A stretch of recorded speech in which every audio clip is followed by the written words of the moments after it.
Somos muy pobres. Cuento de Juan Rulfo. Aquí todo va de mal en peor. La semana pasada se murió mi tía Jacinta, y el sábado, cuando ya la habíamos enterrado y comenzaba a bajársenos la tristeza, comenzó a llover como nunca. A mi papá eso le dio coraje, porque toda la cosecha de cebada estaba soleándose en el solar, y el aguacero llegó de repente, en grandes olas de agua, sin darnos tiempo ni siquiera a esconder aunque fuera un manojo. Lo único que pudimos hacer, todos los de mi casa, fue estarnos arrimados debajo del tejabán, viendo cómo el agua fría que caía del cielo quemaba aquella cebada amarilla tan recién cortada. Y apenas ayer, cuando mi hermana Tacha acababa de cumplir 12 años, supimos que la vaca que mi papá le regaló para el día de su santo se la había llevado el río. El río comenzó a crecer hace 3 noches, a eso de la madrugada. Yo estaba muy dormido y sin embargo, el estruendo que traía el río al arrastrarse me hizo despertar enseguida y pegar el brinco de la cama con mi cobija en la mano, como si hubiera creído que se estaba derrumbando el techo de mi casa. Pero después me volví a dormir, porque reconocí el sonido del río y porque ese sonido se fue haciendo igual hasta traerme otra vez el sueño. Cuando me levanté, la mañana estaba llena de nublazones y parecía que había seguido lloviendo sin parar. Se notaba en que el ruido del río era más fuerte y se oía más cerca. Se olía como se huele una quemazón, el olor a podrido del agua revuelta. A la hora en que me fui a asomar, el río ya había perdido sus orillas, iba subiendo poco a poco por la calle real y estaba metiéndose a toda prisa en la casa de esa mujer que le dicen la tambora. El chapaleo del agua se oía al entrar por el corral y al salir en grandes chorros por la puerta. La tambora iba y venía caminando por lo que era ya un pedazo de río, echando a la calle sus gallinas para que se fueran a esconder a algún lugar donde no los llegara la corriente. Y por el otro lado, por donde está el recodo, el río se debía de haber llevado, quién sabe desde cuándo, el tamarindo que estaba en el solar de mi tía Jacinta, porque ahora ya no se ve ningún tamarindo. Era el único que había en el pueblo, y por eso nomás la gente se da cuenta de que la creciente esta que vemos es la más grande de todas las que ha bajado el río en muchos años.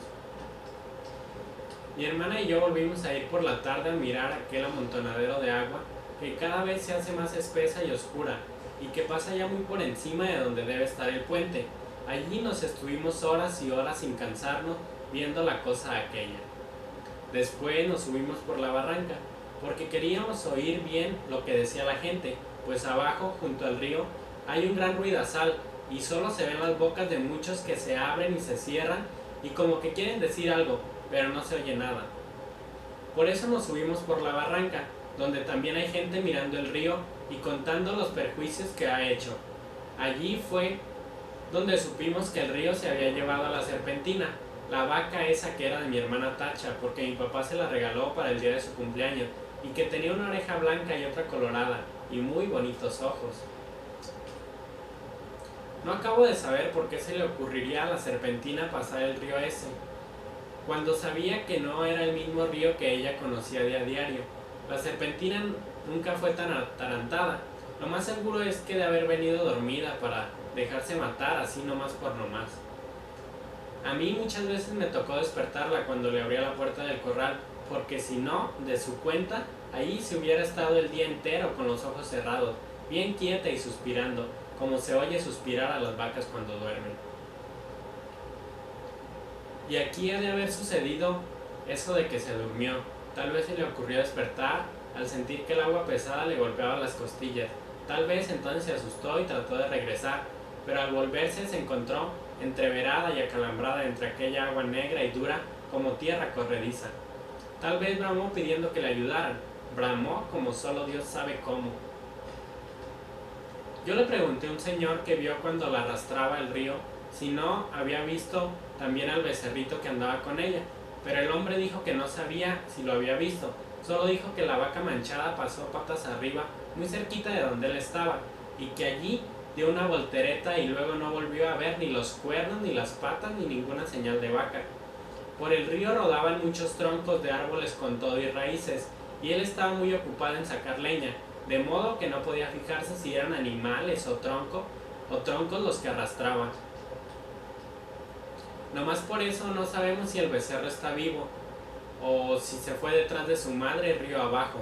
Si así fue, que Dios los ampare a los dos. La apuración que tienen en mi casa es lo que pueda suceder el día de mañana, ahora que mi hermana Tacha se quedó sin nada, porque mi papá con muchos trabajos había conseguido la serpentina, desde que era una vaquilla, para dársela a mi hermana, con el fin de que ella tuviera un capitalito y no se fuera a ir de piruja como lo hicieron mis otras dos hermanas, las más grandes.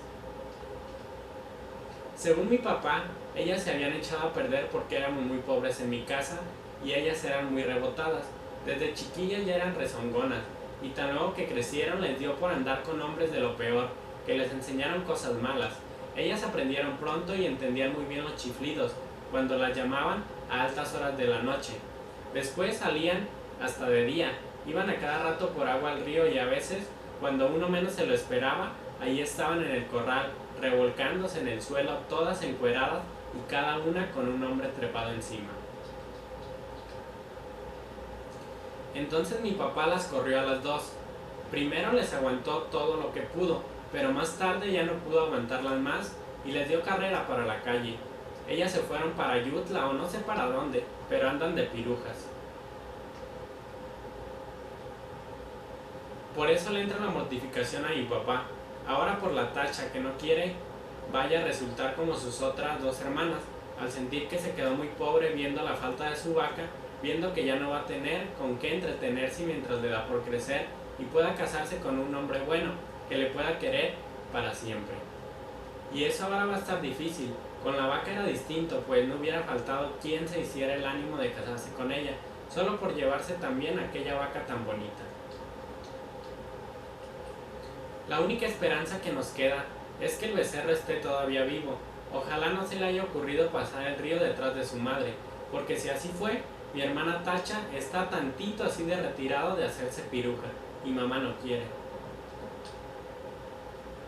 Mi mamá no sabe por qué Dios la ha castigado tanto al darle unas hijas de ese modo, cuando en su familia desde su abuela para acá nunca ha habido gente mala, todos fueron criados en el temor de Dios y eran muy obedientes y no le cometían irreverencias a nadie. Todos fueron por el estilo. ¿Quién sabe de dónde les vendría a ese par de hijas suyas aquel mal ejemplo? Ella no se acuerda. Le da vueltas a todos sus recuerdos y no ve claro dónde estuvo su mal o el pecado de nacerle una hija tras otra con la misma mala costumbre. No se acuerda. Y cada vez que piensa en ellas, llora y dice, que Dios las ampare a las dos. Pero mi papá alega que aquello ya no tiene remedio. La peligrosa es la que queda aquí, la Tacha, que va como palo de ocote, crece y crece, y que ya tiene unos comienzos de senos que prometen ser como los de sus dos hermanas, puntiagudos y altos y medio alborotados para llamar la atención. Sí, dice, le llenará los ojos a cualquiera, donde quiera que la vean, y acabará mal, como que estoy viendo que acabará mal. Esa es la mortificación de mi papá. Y Tacha llora al sentir que su vaca no volverá porque se la ha matado el río. Está aquí a mi lado, con su vestido color de rosa, mirando el río desde la barranca y sin dejar de llorar. Por su cara corren corretes de agua sucia como si el río se hubiera metido dentro de ella. Yo la abrazo tratando de consolarla, pero ella no entiende. Llora con más ganas. De su boca sale un ruido semejante al que se arrastra por las orillas del río, que la hace temblar y sacudirse todita, y mientras la creciente sigue subiendo. El sabor a podrido que viene de allá salpica la cara mojada de Tacha, y los dos pechitos de ella se mueven de arriba a abajo sin parar, como si de repente comenzaran a hincharse para empezar a trabajar por su perdición.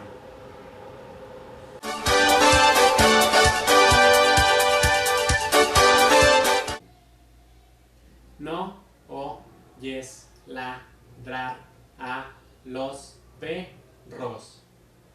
Juan Rulfo. ¿Tú qué vas allá arriba? Ignacio.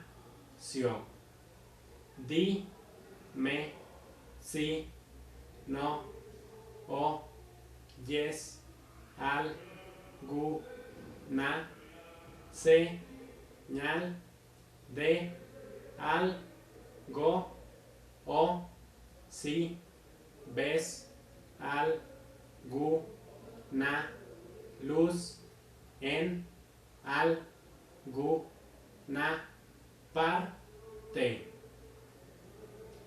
No se ve nada. Ya debemos estar cerca. Sí, pero no se oye nada. Mira bien. No se ve nada. Pobre de ti, Ignacio. La sombra larga y negra de los hombres siguió moviéndose de arriba abajo, trepándose a las piedras, disminuyendo y creciendo según avanzaba por la orilla del arroyo. Era una sola sombra tambaleante.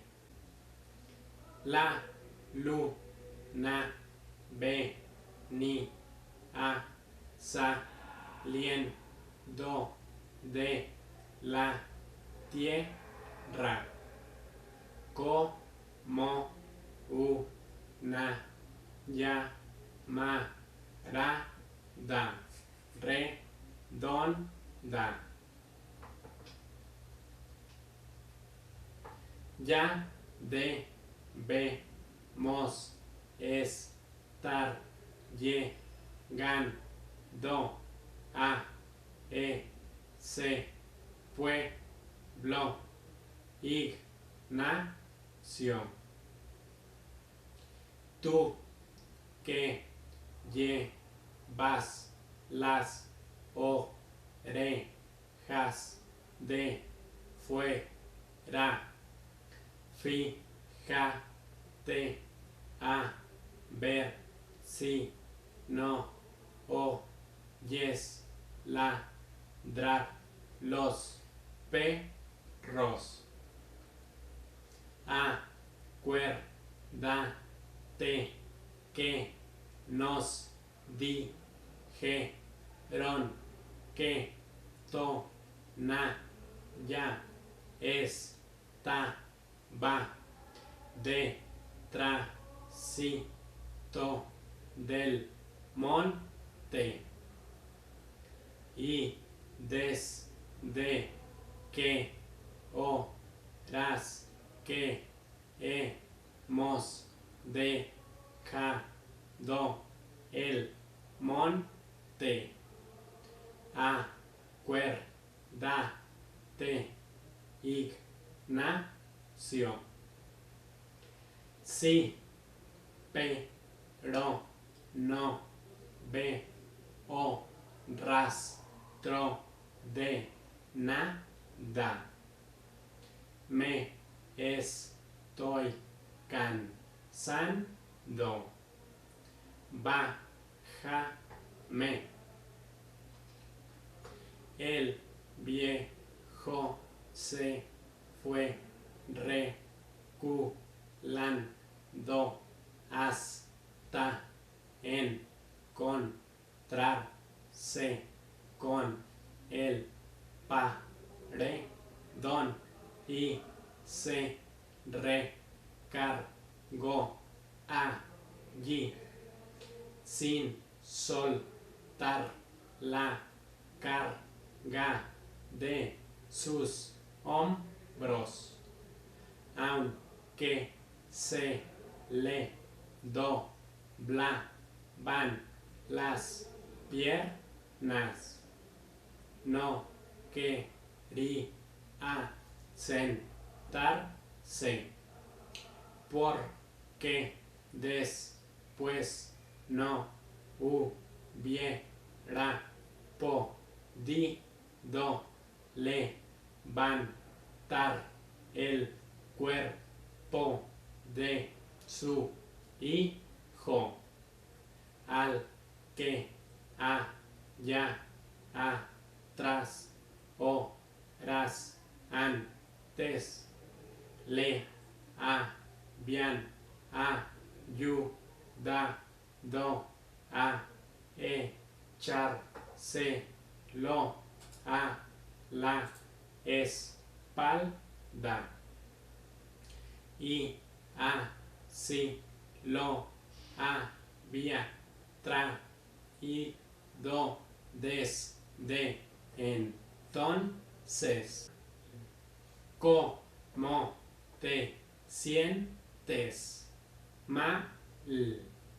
Hablaba poco, cada vez menos, en ratos parecía dormir, en ratos parecía tener frío, temblaba, sabía cuando le agarraba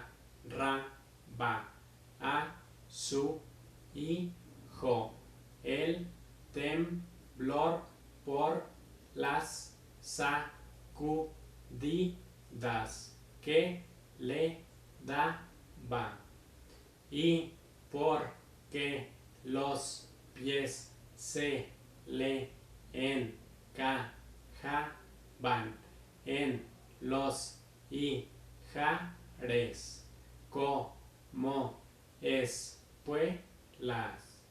Luego las manos del hijo, que traía trabadas en su pescuezo, le zarandeaban la cabeza como si fuera una sonaja.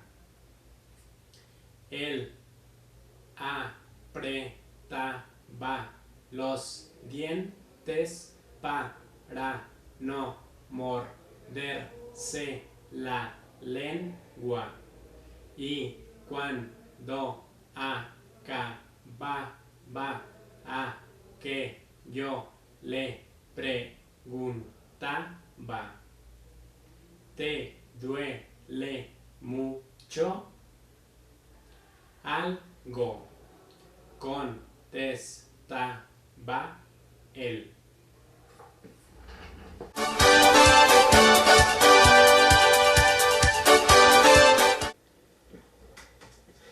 El faro, cuento de Juan José Arreola.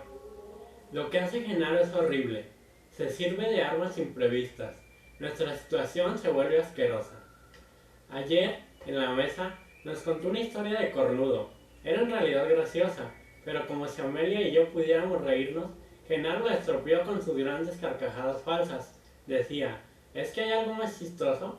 Y se pasaba la mano por la frente, encogiendo los dedos como buscándose algo. Volví a reír. ¿Cómo se sentirá llevar cuernos? No tomaba en cuenta para nada nuestra confusión. Amelia estaba desesperada. Yo tenía ganas de insultar a Genaro, de decirle toda la verdad a gritos, de salirme corriendo y no volver nunca. Pero como siempre, algo me detenía. Amelia tal vez, aniquilada en la situación intolerable. Hace ya algún tiempo que la actitud de Genaro nos sorprendía. Se iba volviendo cada vez más tonto. Aceptaba explicaciones increíbles. Daba lugar y tiempo para nuestras más descabelladas entrevistas. Hizo 10 veces la comedia del viaje, pero siempre volvió al día previsto. Nos absteníamos inútilmente en su ausencia. De regreso traía pequeños regalos y nos estrechaba de modo inmoral, besándonos casi el cuello, teniéndonos excesivamente contra su pecho. Amelia llegó a desfallecer de repugnancia entre semejantes abrazos. Al principio hacíamos las cosas con temor, creyendo correr un gran riesgo. La impresión de que Genaro iba a descubrirnos en cualquier momento teñía nuestro amor de miedo y de vergüenza. La cosa era clara y limpia en este sentido. El drama flotaba realmente sobre nosotros, dando dignidad a la culpa. Genaro lo ha echado a perder. Ahora estamos envueltos en algo turbio, denso y pesado. Nos amamos con desgana, hastiados como esposos. Hemos adquirido poco a poco la costumbre insípida de tolerar a Genaro. Su presencia es insoportable porque no nos estorba, más bien facilita la rutina y provoca el cansancio. A veces, el mensajero que nos trae las provisiones dice que la supresión de este faro es un hecho. Nos alegramos Amelia y yo en secreto. Genaro se aflige visiblemente. ¿A dónde iremos?, nos dice. Somos aquí tan felices, suspira. Luego, buscando mis ojos. Tú vendrás con nosotros a donde quiera que vayamos. Y se queda mirando el mar con melancolía.